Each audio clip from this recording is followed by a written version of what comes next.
Good evening, कैसे हैं आप लोग? आवाज़ आ रही है? चलो ठीक है। एक छोटी सी बात करनी है। मेरा नाम सूरज है और यहीं ज्ञानवार्थी से है कोई? यहाँ मैंने 2018 से ही ज्ञानवार्थी से 10th पास किया। एक छोटा सा सरप्राइज है, एक छोटी सी इन्फॉर्मेशन, एक छोटी सी बात आपसे। एक बुक है क्यों दास्ता खोज की, इसे मैंने लिखा है। इससे पहले मैं इसे आगे बढ़ूँ, कुछ बताऊँ, इसके बाद में आपको कुछ बातें।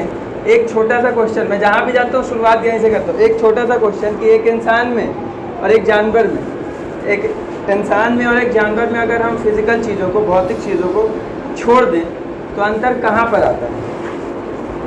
आप सबको बताना है, बताओ कोई। हाँ, अरे जोर से बोलो। मैनर बहुत बढ़िया। और कोई? बिहेवियर में बहुत सही। और इधर से थिंकिंग में बहुत सही, बहुत सही। और कल्चर में बहुत बढ़िया। और स्पीकिंग में,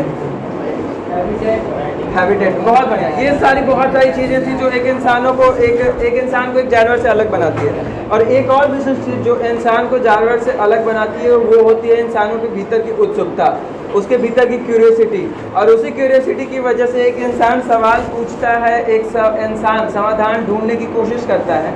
लेकिन एक जानवर कभी सवाल पूछते देखा है आपने? बोलता ही नहीं, क्या पूछेगा?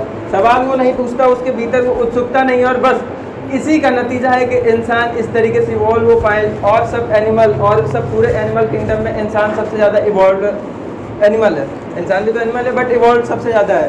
ये क्यों? बस इसी की वजह से। और अगर हम, हमारे भीतर कोई क्यूरियोसिटी है, अगर हमारे भीतर कोई सवाल है, तो जब हम सवाल पूछते हैं तो सबसे नायाब तरीका, सबसे बेहतर तरीका, सबसे ज़्यादा इस्तेमाल में आने वाला शब्द कौन सा होता है? क्यों? बहुत बेसिक सी चीज़ है। हाँ, क्यों, क्या, कब, इसी तरीके से, कैसे, मतलब बहुत सारे इसी तरीके के क वाले ही शब्द होते हैं ना, W वाले। तो इसी का सबसे ज़्यादा इस्तेमाल होता है क्यों का। और इसी क्यों का यहाँ इस्तेमाल किया गया है इस पूरे किताब में। क्यों दास्ता खोज की, यानी क्यों हमारे मन में उठने वाला सबसे पहला सवाल। और दास्ता खोज की यानी किसी भी चीज़ की खोज अगर हम करते हैं, किसी भी समस्या की खोज, उसका समाधान, तो उसका सफ़र होकर गुजरता है क्यों से ही। एक सवाल से समाधान गुजरने की प्रक्रिया इसके बीच में दी गई है। उस पूरे लक्ष्य, उस पूरे सफ़र का वर्णन है। खैर, इससे मैं आगे बढ़ूँ, एक और बात छोटी सी कि अगर न्यूटन ने कुछ खोजा था, फर्स्ट सेकंड थर्ड आपने पढ़ा है अभी, 9th में ही है ना पढ़े? न्यूटन ने कुछ खोजा था, आइंस्टाइन वाला तो नहीं पढ़ा, और भी किसी ने कुछ, और कोई कौन कौन सा साइंटिस्ट है पढ़ा है नाम? और बहुत बढ़िया, ठीक है। अरिस्टोटल, ठीक, माता रानी साइंटिस्ट। बहुत सही, बहुत सही। सर का नाम ही गिरा तुम। और ऐसे ऐसे बच्चे यहाँ से गए हैं और तुम लोग कह रहे हो महात्मा गांधी। ठीक है, अरिस्टोटल का नाम नहीं, गैलीलियो का नाम दिया गया। अब उन लोगों की जो भी थ्योरी थी, जो भी उन लोगों के द्वारा बात कही गई, अब हमारा क्या कर्तव्य बनता है, हमारी क्या अंडरस्टैंडिंग बनती है कि उसे समझकर, उसे सीखकर, उसे आगे कुछ देखें या फिर उसी में लगे रहें? क्या हमारी समझ बनती है? जाहिर सी बात है, उससे आगे अगर किसी ने कुछ आपको बताया था, यहाँ पे आप आए, यहाँ पे तो आप ऐसा तो नहीं कि सर का निरीक्षण करने लगे, सर के बारे में जानकारी लगे। आपको किसी ने बताया, आप पे किसी भाई ने बताया, आप पे किसी बहन ने बताया, आप पे किसी दोस्त ने बताया कि सर अच्छे टीचर हैं, आपने विश्वास किया और यहाँ आके उसका आपको लाभ मिल पा रहा है, आप उसका लाभ ले पा रहे हैं। एक अच्छे टीचर का लाभ आपको मिल पा रहा है किस वजह से, किसके बिना पे? एक विश्वास आपने अपने किसी भाई पे, आपने किसी अपनी बहन पे विश्वास किया, उसी का नतीजा है कि आप यहाँ पे आ पा रहे हो, मुझे भी सुन पा रहे हो। सर की अनुमति से मैं यहाँ आया, तो हर जगह तो नहीं गया, लेकिन यहीं पे आया और इसी वजह से आप सुन पा रहे हो। तो यही बात बेसिक सी अंडरस्टैंडिंग की है कि अगर न्यूटन ने कुछ खोजा, अगर कोई हमारे पहले किसी की ऑब्जर्वेशन है, कोई अंडरस्टैंडिंग है, तो हम उससे आगे बढ़ें, ना कि उसे फिर से उसी में अटके रहें, उसी में फिर से संलग्न हो जाए, उसी में डूबे रहें। खैर, ये पूरी किताब में बस उसी की बात है। और एक छोटी सी कविता मैं आपको सुनाता हूँ। काजल यहाँ पे किसने लगाया है? लगाया किसी ने? काजल लगाया। तो उस काजल से कुछ सीखने की वाली बात थी, एक काजल से सीखने वाली बात थी। तो वो सीखने वाली बात इस पूरे, जैसे इसमें इसकी मैं और थोड़ी सी विशेषता और बताता हूँ कि एक हवा जब चलती है तो हवा से भी कुछ सीखने की बात मिलती है। एक, अगर आपने किसी ने आम खाया, आम का सीजन सब तो खाया ही होंगे, खाया है ना? आम से भी कुछ सीखने की बात थी।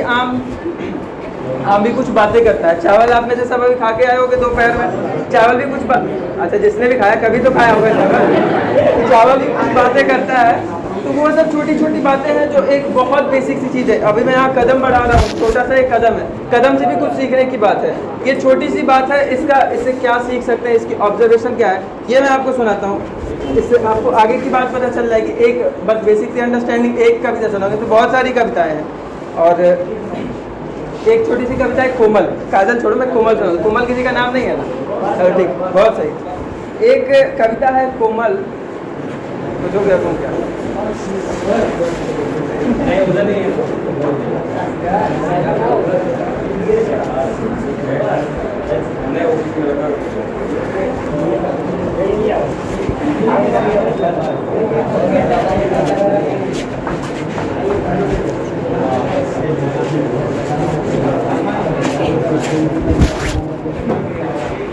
हाँ, आप लोग जो है जल्दी बैठो। एक छोटी सी कविता थी कोमल, और कोमल किसी का नाम नहीं है, लेकिन ये आपके बेहद एक नए पर्सपेक्टिव को आपके भीतर डेवलप करेगी। आपके भीतर आपको ये चीज़, नई चीज़ पता चलेगी। आप इसे सुनो कोमल। जो नए आए हो वो थोड़ा सा आप लोग लेट हो गए, एक फिर भी सुनने की कोशिश करो, इसे समझने की कोशिश करो, यहाँ से भी आपको कुछ नया सीखने को मिल सकता है। अगर पीछे आवाज़ आ रही है तो आप सुनो, 1 मिनट शांत रहो तो पीछे आवाज़ आ पाएगी। सुनो सुनो सुनो। ऐसी धरा बनी कहीं कठोर है, कहीं मलमल सी, ऐसी धरा बनी कहीं कठोर है, कहीं मलमल सी है कोमल। एक धरती होती है तो किस तरीके की बनती है, कहीं मलमल कहीं कठोर, इस तरीके की। ऐसी धरा बनी कहीं कठोर है, कहीं मलमल सी है कोमल। आधारे मजबूत से होते, नक्काशी होती कोमल। ये दीवार बनी है तो दीवार मजबूत है या नहीं? नहीं, तोड़ दोगे जेसीबी से, हाथों की मतलब दीवार हाथ से तो नहीं तोड़ पाओगे, मतलब मजबूत है। एक दीवार मजबूत है, लेकिन इसके ऊपर अगर कोई नक्काशी होगी तो उसमें सेंसिटिविटी चाहिए, उसमें चाहिए वो कोमलता, हाथों का वो लचीलापन, जिससे वो कुछ नक्काशी, कुछ इसके ऊपर डिजाइन बन सकता है। तो उसी की बात है। आधारे मजबूत से होते, नक्काशी होती कोमल। भव्य भवन में जरूरी दोनों, एक कोई भव्य इमारत, कोई भव्य भवन बनता है तो उसमें ज़रूरी कौन कौन सी चीज़ें होती है? एक तो आधारे जो मजबूत होती है, और उसके ऊपर अगर उसकी खूबसूरती के लिए नक्काशी, हाँ क्या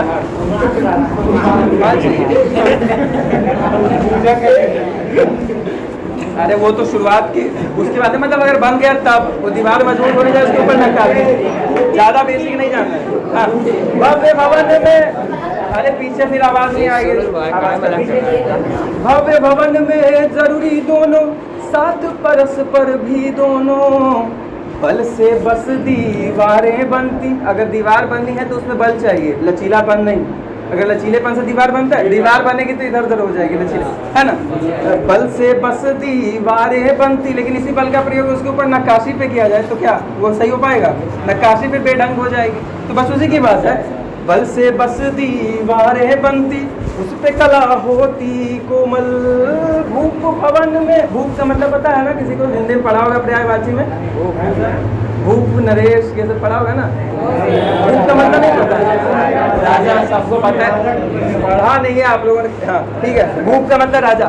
भूप भवन में कला के बिना, एक राजा के भवन में, भूप भवन में कला के बिना होता बस खंडहर के ज्यों।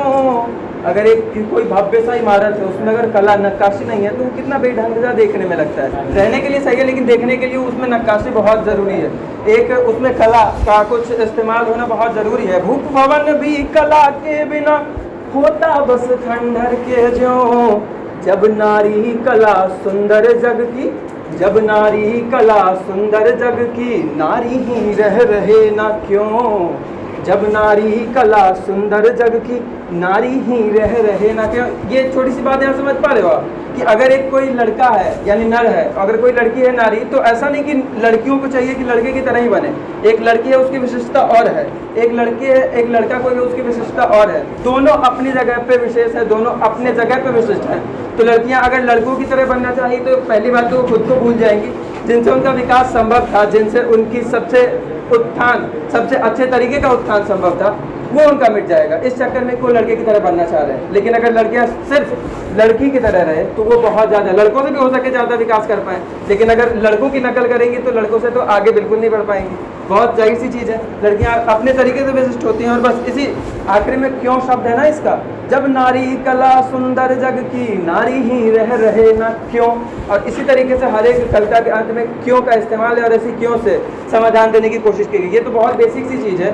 और इसके तरीके की बहुत सारी कविता है, जैसे चुंबक, संवाद, बाधा, हवा, कदम, मैंने पहले भी बताया, आम, चावल, रोटी, ये छोटी छोटी चीज़ें हैं। और आखिरकार एक इसकी ज़रूरत से बताता हूँ क्यों है, आप इसे सुनो अच्छे से, कि अगर कुछ नशा कोई करता है, कोई छोटी सी बात होती है, अगर हमें ये पता हो रहा है कि ये, जैसे देखो, अगर कोई आपको कुछ मैनिपुलेट करने की कोशिश कर रहा है, मतलब आपको कुछ बरगलाने की कोशिश कर रहा है, अगर आपको नहीं पता है तो आप मैनिपुलेट हो सकते हो।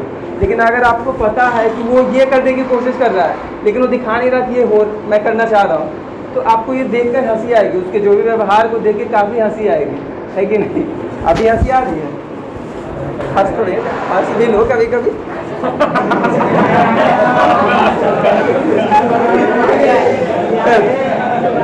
ये दूसरी हंसी, वो मुस्कान वाली हंसी आती है, अंदर की हंसी। एक और अभी 10th का रिजल्ट आया था, पता है आपको? कैसा रिजल्ट आया था? क्या आया था? अरे 10th इस बार बोर्ड वाला का 96 आया। अच्छा 97 भी आया है क्या किसी का यहाँ? 97 99 इनसे भी 2.2% आगे निकल गए। यहाँ फ्री का नंबर है, दाल भात चावल का नंबर है, तुमने तो कई स्कूल में तो लगभग मेजोरिटी लोगों का परसेंटेज बहुत कम आया, पता है आपको? 50। अभी जितने के अभी सब ने बताया कि 99% ऐसे भी आ रहे हैं। आया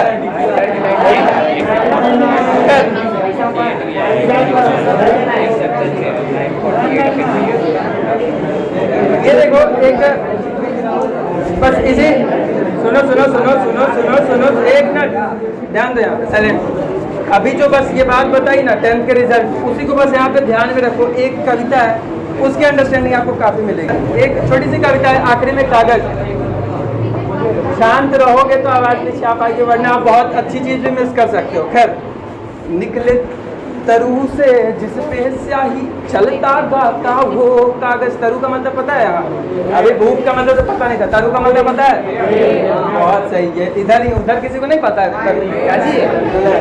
इधर ही पढ़ना, चलो ठीक है। निकले तरु से जिस पे स्याही, चलता गाता वो कागज। कौन सा कागज? जो पेड़ से निकलता है, जिस पे पेन चलता है, वो कागज। निकले तरु से, एक इससे आपको बहुत अच्छी चीज सीखने को मिलेगी। निकले तरु से जिस पे स्याही, चलता गाता वो कागज। भाव भावना ज्ञान को चाहे, खुद में समेटे वो कागज। अब ये कागज मार्कशीट की वजह से, ये कागज बुक की वजह से कोशिश ये कर रहा है कि सारी जो अंडरस्टैंडिंग वो किताबों में ही सिमट जाए। लेकिन क्या ये संभव है आपके अनुसार कि सारी जो भी दुनिया की नॉलेज सब किताबों में ही मिल जाए? है संभव? तो कागज की कोशिश तो यही है, बस उसी की बात है। भाव भावना ज्ञान को चाहे, स्वयं समेटे वो कागज। लेकिन विडंबना क्या है? अब कल की बात भी आप इसे अंडरलाइन, इसे ध्यान में रखो। अब आपको क्लियर एक चीज होगी, ये विडंबना देखो कैसी, जग भी कागज संग ही है। अब अगर मार्क किसी का कम आए, भले उसकी कोई अहमियत नहीं, लेकिन लोग तो पूछ ही दे रहे हैं, उसकी अहमियत तो जता ही रहे हैं। यही है विडंबना। ये विडंबना देखो कैसी, जग भी कागज संग ही है। प्रेम पत्र और अंकों फल पर, प्रेम पत्र पे अगर किसी का प्यार है तो वो लव लेटर से व्यक्त नहीं होगा, वो हमारे व्यवहार से व्यक्त होगा, वो प्यार करने के तौर तरीके से व्यक्त होगा। जो मार्कशीट है, जो हमारी एबिलिटी है, नॉलेज की पावर है, वो हमारे मार्कशीट से नहीं व्यक्त होगी, वो हमारी व्यक्त होगी हमारी अंडरस्टैंडिंग से, हमारी क्यूरियोसिटी, हमारे समझने की एबिलिटी से। ये बात है। प्रेम पत्र और अंकों फल पर, जीवन तय करता कागज, रट कितना वापस कह देता। मार्कशीट में क्या होता है? जो हमारे एग्जाम में मार्क्स आते हैं वही तो रट के क्या लिख देते हो, मेन बेसिक तो वही है। हमारी क्या सीखने की शक्ति है, ये तो वहाँ पे एनालाइज कर ही नहीं जा सकती। रट कितना वापस कह देता कागज, कहे बस बात जो यूं ज्ञान प्यार दिखे जब हो जरूरत। कोई ज्ञान है, कोई प्यार है तो वो व्यक्त होगा जब जरूरत होगी तब, ना कि किसी मार्कशीट में, ना किसी लव लेटर में। ये चीज़ तक यहाँ तक सीमित नहीं रहनी चाहिए। रट कितना वापस कह देता कागज कहे बस बात जो यूं। ज्ञान प्यार दिखे जब हो जरूरत, ज्ञान प्यार दिखे जब हो जरूरत। तय मैं क्या स्याही से क्यों, ज्ञान प्यार दिखे जब हो जरूरत। तय मैं क्या स्याही से क्यों। और इस स्याही से ना ही भविष्य तय होता है, ना ही हमारी पूरी एबिलिटी और ना ही हमारी पूरी कैपेबिलिटी। ये थी आपके लिए छोटी सी बात, एक छोटा सा संवाद। बहुत बहुत शुक्रिया, आपने प्यार और ध्यान से सुना। बहुत बहुत शुक्रिया।